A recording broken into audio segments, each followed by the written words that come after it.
નમસ્કાર, સ્વાગત છે આપનું આ ખાસ રજૂઆતમાં. આપણે બજારના દિગ્ગજ સાથે કરીશું ચર્ચા, પરંતુ એ પહેલા નજર કરી લઈએ મુખ્ય સમાચારો પર.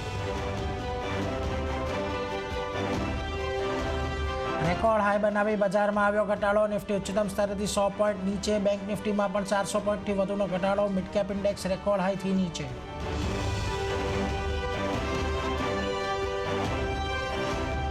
સાઉદી અરામકોથી એલએનટીને મળ્યો 35,000 કરોડ રૂપિયાનો મેગા ઓર્ડર. શેર લગભગ 3% વધ્યો. ખબર પર એલએનટીની પ્રતિક્રિયાની રાહ. આઈટી સેક્ટરને લઈને બ્રોકરેજમાં મતભેદ. નોમુરાએ કહ્યું યુએસમાં વ્યાજદર ઘટવાથી ડિમાન્ડમાં રિકવરી શક્ય. નુવામાં પણ બોલ્યું આગળ ડાઉનગ્રેડની શક્યતા ઓછી. જોકે જેફરીઝ અને મોતીલાલ ઓસવાલ હજુ પણ સચેત. કહ્યું રિકવરી હજી દૂર.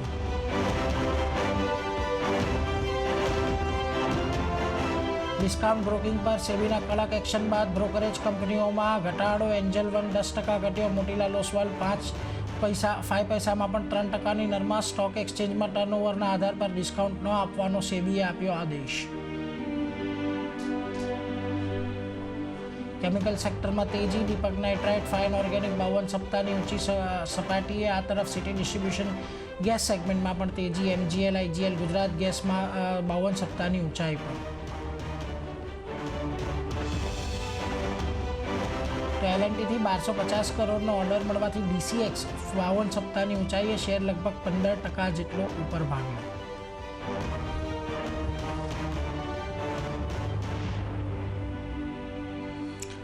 સ્વાગત આપનું 10 વર્ષની આ ખાસ રજૂઆતમાં. હું નીરજ કંસારા આપની સાથે જોડાયો છું અને 10 વર્ષની ઉજવણીમાં આપણે માર્કેટના જે દિગ્ગજો છે એમની સાથે આપણે ચર્ચા કરી રહ્યા છીએ. અને આજે આ ચર્ચામાં આપણી સાથે જોડાયા છે માર્કેટ એક્સપર્ટ નિપુણ મહેતા. નિપુણજી, સ્વાગત આપનું સીએનબીસી બજારમાં. અને સર, સૌથી પહેલાં તો આપણે ધન્યવાદ કહેવું છે. 10 વર્ષ થઈ ગયા છે સીએનબીસી બજારને અને 10 વર્ષથી આપ સતત અમારી સાથે જોડાયેલા છો. અમારા થકી આપ જે અમારા દર્શકો છે એમને સમયે સાચી દિશા, સાચી સમજણ અને રોકાણ કરવાની સાચી રીતનું આપ માર્ગદર્શન હંમેશા આપતા રહ્યા છો. સર, આભાર આપને સૌથી પહેલા તો. ઇનફેક્ટ એક સક્સેસફુલ 10 વર્ષ દશક પૂરું કરવા બદલ આખી સીએનબીસી બજારની ટીમને, પ્રોડક્શન એનાલિસ્ટ, એન્કર ટીમને શુભેચ્છા, ઘણું અભિનંદન એ 10 વર્ષ પૂરા કરવા માટે. અને ક્લિયરલી આઈ થિંક એ શુભેચ્છા સાથે કે આગલા 10 વર્ષ આનાથી પણ વધારે તમે જેટલું ઇન્વેસ્ટર એજ્યુકેશન કર્યું છે એની સાથે એક ગ્લોબલ ચેનલ થઈને તમે હજી પણ ઇન્વેસ્ટર એજ્યુકેશનનું અને ઇન્વેસ્ટર અવેરનેસની એક્ટિવિટી આગલા 10 વર્ષમાં પણ કરતા રહેશો. એવી શુભેચ્છા સાથે આઈ થિંક બધાને કોંગ્રેચ્યુલેશન્સ. આભાર સર આપનો વિશેષ માટે. અને સર, સૌથી પહેલાં તો આપની સાથે શરૂઆત એ જ કરવી છે. જો ભારત માટે જે પાછળનું એક દશક રહ્યું છે, ભારતીય બજારે એક સારો એવો ગ્રોથ જોયો છે. ઇકોનોમીએ પણ નવા ને નવા શિખરો આ 10 વર્ષની અંદર અહીંયાથી હાંસલ કર્યા છે. પરંતુ હજી પણ વૈશ્વિક બજારની અંદર જે પ્રકારની આજની પરિસ્થિતિ છે એ જોતાં લાગે છે કે હજી આવનારું દશક ભારત માટે અહીંયાથી રહેવાનું છે. ખાસ કરીને તમે અહીંયાથી કઈ રીતે ભારતના ગ્રોથની જર્નીને આવનારા 10 વર્ષ માટે જોઈ રહ્યા છો? કારણ એક તરફ જુઓ, આપણે મેન્યુફેક્ચરિંગ બેઝ અહીંયાથી વિકસાવવા માટેની તૈયારી કરી રહ્યા છે. ખેડૂતો માટે પણ ખાસ કરીને અહીંયાથી જે ક્રોપની yieldવધે એના માટેના પ્રયાસો અહીંયાથી થઈ રહ્યા છે. સર્વિસ એક્સપોર્ટ આપણા માટે જે છે એ પણ અહીંયાથી ખાસ કરીને વધતી જોવા મળશે આવનારા સમયની અંદર. જે બીજા બધા નવા એલાઇડ પ્રોડક્ટ્સ આવી રહ્યા છે એને કારણે કઈ રીતે આખા ભારતીય ઇકોનોમીને આવનારા 10 વર્ષ માટે તમે અહીંયાથી જોઈ રહ્યા છો?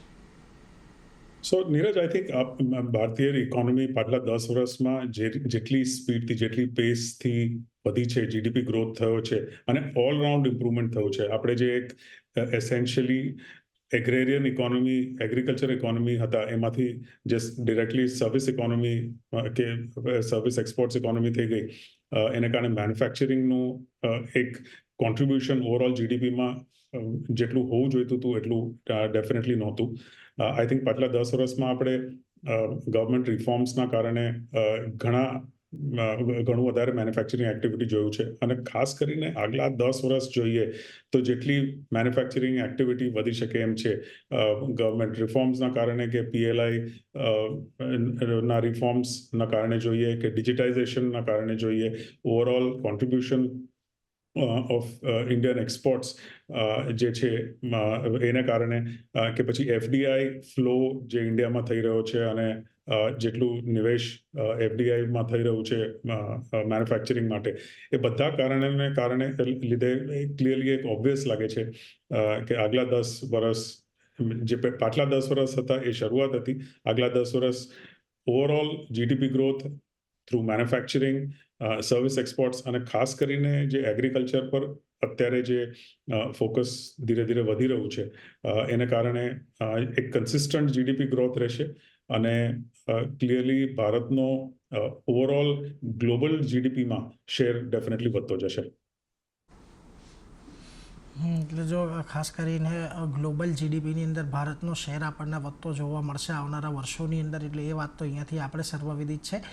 પરંતુ નિપુણજી, આપની પાસેથી એ પણ સમજવું છે કે જુઓ અત્યારે ખાસ કરીને છેલ્લા 4-5 વર્ષની અંદર જે આપણે એક ટર્ન અરાઉન્ડ ઇન્ડિયાની અંદર જોયું છે એને કારણે ઇન્ડિયા અહીંયાથી ઇમર્જિંગ માર્કેટ બાસ્કેટની અંદર એક અલગ તરી આવ્યું છે અને ખાસ કરીને થોડુંક વેલ્યુએશનની દ્રષ્ટિએ અહીંયાથી આપણને એક્સપેન્સિવ પણ રહેતું જોવા મળ્યું છે. જોકે તે છતાં પણ જે એફપીઆઈસ ફ્લો છે, લાંબા ગાળા માટેના વૈશ્વિક રોકાણો છે, એ તો ભારતની અંદર આપણને સતત આવતા જોવા મળી રહ્યા છે. અને હાલમાં જ આ જુલાઈ મહિનો શરૂ કર્યો ત્યારે જ જેપી મોર્ગનની બોન્ડ ઇન્ડેક્સની અંદર પણ ભારતના બોન્ડનો સમાવેશ થયો અને ત્યાંથી પણ એક બહુ મોટો પૈસો આપણને હવે ખાસ કરીને ભારતીય ઇકોનોમીની અંદર આવતો દેખાશે. તમને લાગે છે આવનારા સમયની અંદર ભારતનું જે ઇકોનોમી છે એ જે રીતે તમે કહ્યું કે અહીંયા માર્કેટ જે વૈશ્વિક ગ્રોથની અંદર આપણા જીડીપીનો હિસ્સો વધતો જશે, તો આને લઈને હજી અહીંયાથી આપણને કદાચ રોકાણ મોટા પાયે ભારતમાં આવતું જોવા મળે આવનારા વર્ષોમાં? સો આઈ થિંક ખાસ કરીને જો જેપી મોર્ગન ઇન્ડેક્સની કે બોન્ડ ઇન્ડેક્સની જો અગર વાત કરીએ તો ડોમેસ્ટિક ઇક્વિટી માર્કેટ્સની size total market capitalization about $5 trillion છે, વાઇલ જે બોન્ડ માર્કેટ છે એ અબાઉટ $1.25 trillion છે. ગ્લોબલી આપણે જોઈએ તો બોન્ડ માર્કેટ્સ ઇક્વિટી માર્કેટ્સ કરતાં ઘણા મોટા, ઘણા વધારે હોય છે.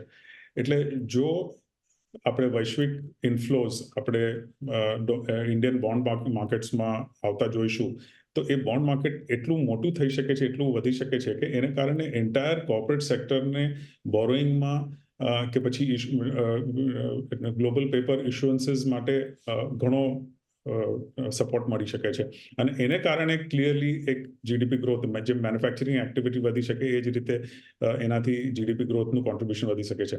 સો આઈ થિંક જેમ આપણે સ્ટેપ્સ જોઈ રહ્યા છીએ કે ઇન્ડિયન ક્રેડિટ રેટિંગ છે ગ્લોબલ એજન્સીઝનું એ પણ સ્ટેડી છે, પોઝિટિવ છે.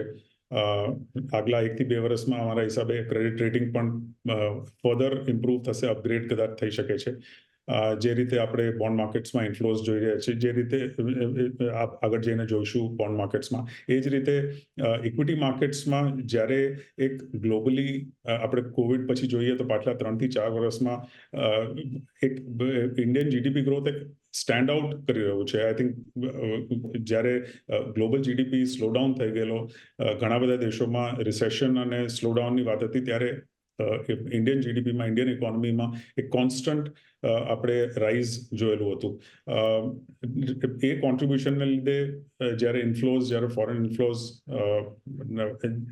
જેમ એક કન્સિસ્ટન્ટ જીડીપી ગ્રોથ આવે એને કારણે કોન્સ્ટન્ટ પોઝિટિવ ઇક્વિટી ફ્લોઝ એફઆઈએસનું ઇન્ડિયામાં આવશે, એને કારણે એક એડિશનલ ઇન્ક્રીમેન્ટલ આપણે સપોર્ટ માર્કેટ્સમાં જોઈશું. એટલે at any given point in time clearly markets overvalued કે અંડરવેલ્યુડ હોઈ શકે છે, પરફેક્ટલી વેલ્યુડ ઘણા ઓછા રહે છે. પણ જે રીતે આપણે not just GDP growth, not just manufacturing growth, not just reforms, પણ ગ્લોબલ ઇન્વેસ્ટમેન્ટ્સ ઇક્વિટી અને બોન્ડ માર્કેટ્સમાં જે વોલ્યુમ વધી શકે છે એ જોઈશું. એના કારણે ક્લિયરલી એક ઇન્ડિયન ઇકોનોમી સ્ટેન્ડ આઉટ કરે એવી આશા રાખી શકાય. એટલે જો અહીંયાથી ખાસ કરીને ભારતીય ઇકોનોમી અહીંયાથી થોડું વધારે સારું પ્રદર્શન કરી શકે એવી આશા આપણે અહીંયાથી રાખી શકીએ છીએ. પરંતુ એક બીજી વાત આપની પાસેથી ખાસ એ પણ સમજવી છે કે આપણે જો છેલ્લા 4-5 વર્ષની અંદર ખાસ કરીને આમ તો જોઈએ તો લગભગ છેલ્લા 10 વર્ષની અંદર અહીંયા જે એક મુહિમ આ સરકારે ઉપાડી છે એ છે ફાઇનાન્શિયલ ઇન્ક્લુઝનની. જનધન એકાઉન્ટ ખોલવાથી માંડીને જે પ્રકારે અત્યારે ભારતીયોની જે બચત કરવાની પેટર્નની અંદર અત્યારે જે આપણને ચેન્જીસ આવતા જોવા મળી રહ્યા છે એ ઘણા ઇમ્પોર્ટન્ટ છે. કારણ કે આપણે મહિને દર મહિને જોઈ રહ્યા છીએ કે મ્યુચ્યુઅલ ફંડની અંદર જે એસઆઈપીનો ફ્લો છે એ સતત ને સતત વધતો જઈ રહ્યો છે. ઘણા બધા લોકો હવે માર્કેટની અંદર આપણને પાર્ટિસિપેટ કરતા જોવા મળી રહ્યા છે. એટલે તમને લાગે છે કે આ આવનારા સમયની અંદર આજે ખાસ કરીને રિટેલ રોકાણકારો છે ભારતના એ પણ અહીંયાથી વધારે કોન્ટ્રીબ્યુટ કરતા જાય, કારણ કે જો આપણને ઇન્સ્યોરન્સના જે પેનિટ્રેશન છે એની અંદર પણ થોડો ઘણો વધારો થતો જોવા મળ્યો છે. એસઆઈપી તો વધી જ રહી છે, એટલે આ બધા નાણાં ફરીને છેલ્લે આવી તો માર્કેટમાં જ રહ્યા છે. સો આઈ થિંક જેટલું આપણે પાછલા 10 વર્ષમાં ખાસ કરીને ડિમોનેટાઇઝેશન પછી આપણે જે ફાઇનાન્શિયલાઇઝેશન ઓફ સેવિંગ્સ જોયું છે કે પછી ડિજિટાઇઝેશનના કારણે અને ગ્રેટર અવેરનેસના કારણે આઈધર મ્યુચ્યુઅલ ફંડ્સમાં પેનિટ્રેશન કે ઇવન ઇક્વિટી માર્કેટ્સમાં જેટલું વધારે પેનિટ્રેશન થયું છે એને કારણે એક લિક્વિડિટી સપોર્ટ જે આપણે એસઆઈપી થ્રુ જોઈએ કે એ ઇન્ફ્લોઝ ઇન્સ્યોરન્સ કંપનીઝમાં પણ જઈ રહ્યા છે, મ્યુચ્યુઅલ ફંડ્સમાં પણ જઈ રહ્યા છે અને ડાયરેક્ટ ઇક્વિટી માર્કેટ્સમાં પણ એ રિટેલ સેવિંગ્સ જઈ રહ્યા છે. અને ખાસ કરીને એવા રાજ્યોમાં જ્યાં અવેરનેસ ક્લિયરલી ઓછી હતી, નોર્ધન સ્ટેટ્સમાં જોઈએ, ઉત્તર પ્રદેશમાં, બિહારમાં, ત્યાં પણ જેટલું પાર્ટિસિપેશન નિવેશકોનું થઈ રહ્યું છે ડિરેક્ટ ઇક્વિટીમાં, ડીમેટ એકાઉન્ટ્સ ખોલવામાં અને મ્યુચ્યુઅલ ફંડના નિવેશમાં, એના કારણે એક ઓવરઓલ જ્યારે પૂલ ઓફ સેવિંગ્સ જ્યારે એટલું વધે છે અને એનું ચેનલાઇઝેશન ઇક્વિટી માર્કેટ્સમાં થાય છે, ક્લિયરલી એના કારણે એક growth of economy, growth of fund raising, I think જેટલું સપોર્ટ કોર્પોરેટ સેક્ટરને ફંડ રેઝિંગમાં એના કારણે મળી રહ્યું છે, whether it is equity fund raise or debt fund raise, અને ખાસ કરીને જ્યારે ગ્લોબલ પૈસા બોન્ડ માર્કેટ્સમાં આવશે એને કારણે જ્યારે ડેટ માર્કેટ્સનું ફંડ રેઝ કોર્પોરેટ્સને સપોર્ટ મળશે, ત્યારે આઈ થિંક આપણે એક huge amount of funding both equity and debt માર્કેટ્સમાં જોઈશું. તો I think it's a big support for any economy જ્યારે ફંડ ફ્લોઝ કન્સિસ્ટન્ટ અને ગ્રોઈંગ હોય છે. જી, અને આપણી પાસેથી એ પણ એક સમજવું છે, જો અહીંયાથી સતત આપણને એક આ મોરચેથી તો એક સારી એવી અપેક્ષા છે જ, પરંતુ હવે જે આપણી પાસે તરતની જે ઇવેન્ટ આવી રહી છે એ ઇવેન્ટ બજેટની છે. અને આપણે છેલ્લા ઘણા સમયથી જોયું છે કે આ સરકાર દ્વારા બજેટની અંદર ઘણા પ્રોએક્ટિવ સ્ટેપ લેવામાં આવ્યા છે અને બજેટની બહાર પણ ઘણા બધા પ્રોએક્ટિવ રિફોર્મ્સ અહીંયાથી સરકારે કર્યા છે. પરંતુ હવે આ બજેટ જ્યારે અહીંયા આવીને ઊભું છે, જ્યારે આપણી પાસે એક સારા એવા ઇન્ફ્રાસ્ટ્રક્ચર ખર્ચ માટેના અગાઉથી આપણે જોતા આવ્યા છીએ કે સરકારને એક પેટર્ન બનાવી છે. આ ઉપરાંત આ વખતે ખાસ કરીને આરબીઆઈ પાસેથી એક મોટી રકમ ડિવિડન્ડ તરીકે પણ મળી છે. કઈ રીતે તમે હવે જોઈ રહ્યા છો કે હવે આવનારા બજેટમાં સરકારનો ફોકસ અહીંયાથી કયા કયા સેક્ટર્સ પર રહેશે કે કઈ કઈ બાબતો પર ખાસ કરીને રહેશે? સો આઈ થિંક નીરજ, આપણે જે જોયું છે ક્લિયરલી પાછલા 10 વર્ષમાં જેટલો ઇન્ફ્રાસ્ટ્રક્ચર પર સ્પેન્ડિંગનો ગ્રોથ થયો છે, રેલવેઝ પર સ્પેન્ડિંગનો ગ્રોથ થયો છે, એને કારણે એક ક્લિયરલી જીડીપીને, ઇકોનોમીને એક પ્રોપ મળ્યું છે. કારણ કે આપણે પ્રાઇવેટ સેક્ટર કેપેક્સ ઘણું ઓછું જોયેલું પાછલા 5 થી 7 વર્ષમાં. અત્યારે હવે પાછલા 1 થી 2 વર્ષમાં આપણે જોઈ રહ્યા છીએ કે પ્રાઇવેટ સેક્ટર કેપેક્સ વધી રહ્યું છે, મોટા મોટા પ્રોજેક્ટ્સ અનાઉન્સ થઈ રહ્યા છે, પણ ક્લિયરલી ગવર્મેન્ટનું જે સ્પેન્ડિંગ રહ્યું છે એને કારણે ઘણો મોટો ઇકોનોમીને સપોર્ટ રહ્યો છે. અને બજેટમાં ખાસ કરીને જોઈએ તો જેમ જે ફિસ્કલ ડેફિસિટનું જે પ્રેશર હતું એ પ્રેશર પણ ઘટતું જાય છે. જેમ તમે કહ્યું, આરબીઆઈનું પેઆઉટ આવેલું, એને કારણે સપોર્ટ, જે ટેક્સ કલેક્શન્સ થઈ રહ્યા છે ડિરેક્ટ ને ઇનડિરેક્ટ ટેક્સીસમાં, અને કોન્સ્ટન્ટ ગ્રોથ એમાં આપણે જોઈ રહ્યા છીએ, એને કારણે એક ફિસ્કલ ડેફિસિટનો જે હિસ્ટોરિકલી ઘણા વર્ષો પહેલા ગવર્મેન્ટ્સ પર અને ફાઇનાન્સ બજેટ પર પ્રેશર રહેતું, એ પ્રેશર હવે ગવર્મેન્ટ પર નથી. અને એને કારણે weather it is infrastructure spending કે પછી રૂરલ ગ્રોથની સબસિડીઝ હોય એના માટે ગવર્મેન્ટને બહુ વિચાર નથી કરવો પડતો ક્લિયરલી હાયર કલેક્શન્સને કારણે. I think at the same time માર્કેટ્સને એક ઓવરઓલ બજેટમાં ટેક્સેશન વાઇઝ સ્ટેબિલિટી જોઈતી હોય છે. એટલે એમાં જો સ્ટેબિલિટી ને કન્સિસ્ટન્સી હોય ટેક્સ ઓવરઓલ ટેક્સેશનમાં તો માર્કેટ્સને ઓલવેઝ પ્રેફરન્સ હોય છે. So I think on the one side આપણે બજેટમાં એક્સપેક્ટ કે ધારી શકીએ કે કદાચ ટેક્સેશનમાં બહુ ફેરફાર લાંબો ના થાય અને at the same time infrastructure spending ઉપર અને at the same time corporate સેક્ટરને પ્રાઇવેટ કેપેક્સ કરવા માટે શું બેનિફિટ્સ મળી શકે છે એના પર ડેફિનેટલી સ્ટોક માર્કેટનું ધ્યાન રહેશે અને એના પર પોઝિટિવ અને નેગેટિવ રિએક્શન માર્કેટ્સનું રહેશે. જી, આપણે ખાસ કરીને આવનારા 10 વર્ષની જ્યારે ચર્ચા કરી રહ્યા છે ત્યારે આપણે જોયું છે કે ગયા 10 વર્ષની અંદર આઈટી છે કે મેન્યુફેક્ચરિંગ છે કે ઇવન છેલ્લા ઘણા સમયની અંદર આપણે પીએસયુઝ જોયા કે જ્યાં આગળ સારો એવો એક આપણને ગ્રોથ બિલ્ટઅપ આવતો દેખાયો કે જેણે ખાસ કરીને વેલ્થ ક્રિએશનમાં એક સારી એવી મદદ કરી છે. તો હવે અહીંથી આવનારા 10 વર્ષ માટે જો તમારે કોઈ સેક્ટર્સ પર ધ્યાન આપવું હોય તો કયા એવા સેક્ટર્સ રહેશે કે જ્યાંથી એક ઇકોનોમીને તો સારા એવા ગ્રોથને પુશ મળશે જ પરંતુ વેલ્થ ક્રિએશનમાં પણ જે આવનારા સમયની અંદર અહીંયાથી મદદ કરી શકે, તો આવનારા 10 વર્ષ માટે આવા કયા સેક્ટર્સ છે આપના મતે? સો આઈ થિંક નીરજ, આપણે વાત કરી કે મેન્યુફેક્ચરિંગ પર ગવર્મેન્ટનો ફોકસ અને પ્રાઇવેટ સેક્ટરનો ઘણો વધારે ફોકસ અને એ તરફ નિવેશ ઘણું વધી રહ્યું છે અને આગળ જઈને વધવું જોઈએ. અગર એ ફોકસ રાખીએ કે એ થીમ રાખીએ મેન્યુફેક્ચરિંગનો તો ક્લિયરલી કેપેક્સ નું એક સેક્ટર છે ઓવરઓલ જેમાં ઘણા ઓર્ડર ફ્લો અત્યારે પણ આપણે જોઈ રહ્યા છે. પાછલા 1 વર્ષથી 1 થી 1.5 વર્ષથી ઘણો સારો ઓર્ડર ફ્લો આવી રહ્યો છે અને એ જ રીતે એક્ઝિક્યુશન થઈ રહ્યું છે. સો આઈ થિંક એક capex sector as a whole છે એમાં એક ક્લિયરલી બેનિફિટ થઈ શકે છે. જ્યારે કેપેક્સ વધે છે ત્યારે ઓવરઓલ પ્રાઇવેટ સેક્ટર ક્રેડિટ પણ વધે છે અને એને કારણે બેંક્સ પર એક પોઝિટિવ ઇમ્પેક્ટ આવવો જોઈએ. અત્યારે જે ઓવરઓલ ફાઇનાન્શિયલ સેક્ટરમાં ગ્રોથ થયો છે એ રિટેલ બોરોઇંગને લીધે વધારે આપણે જોયો છે. એક કોર્પોરેટ સેક્ટર ગ્રોથ જેટલો જોવો જોઈએ એટલો આપણે પાછલા 3 થી 4 વર્ષમાં નથી જોયો. સો આઈ થિંક જેમ જેમ કેપેક્સ વધશે એમ પ્રાઇવેટ સેક્ટર બોરોઇંગ એક ક્રેડિટ ગ્રોથ વધશે અને એના કારણે બેન્કિંગ સેક્ટરને એક ફાયદો થવો જોઈએ. બિસાઇડ દેટ આઈ થિંક જેટલું નિવેશ આપણે પાવર સેક્ટરમાં જોઈ રહ્યા છીએ અને across the entire spectrum power સેક્ટરમાં જોઈએ તો પાવર જનરેશન, ડિસ્ટ્રીબ્યુશન, ટ્રાન્સમિશન એ આખા જ સ્પેસમાં ઘણા ઓર્ડર ફ્લોઝ આવી રહ્યા છે. ગ્લોબલ ઓર્ડર્સ પણ આવે છે અને ડોમેસ્ટિક ઓર્ડર્સ પણ આવે છે અને ખાસ કરીને ક્લાઇમેટ ચેન્જના કારણે જેટલું પાવર કન્ઝમ્પશન જેટલું વધ્યું છે એને કારણે ઓવરઓલ પાવર સેક્ટરમાં જે ગ્રોથ આવ્યો છે, ખાસ કરીને રિન્યુએબલ એનર્જીમાં જેટલું ફોકસ આવી રહ્યું છે કે જેટલું એમાં નિવેશ આવી રહ્યું છે, એટલે એને કારણે એક પાવર સેક્ટર પર એક પોઝિટિવ વ્યૂ ડેફિનેટલી બની શકે છે. બિસાઇડ દેટ આઈ થિંક આપણે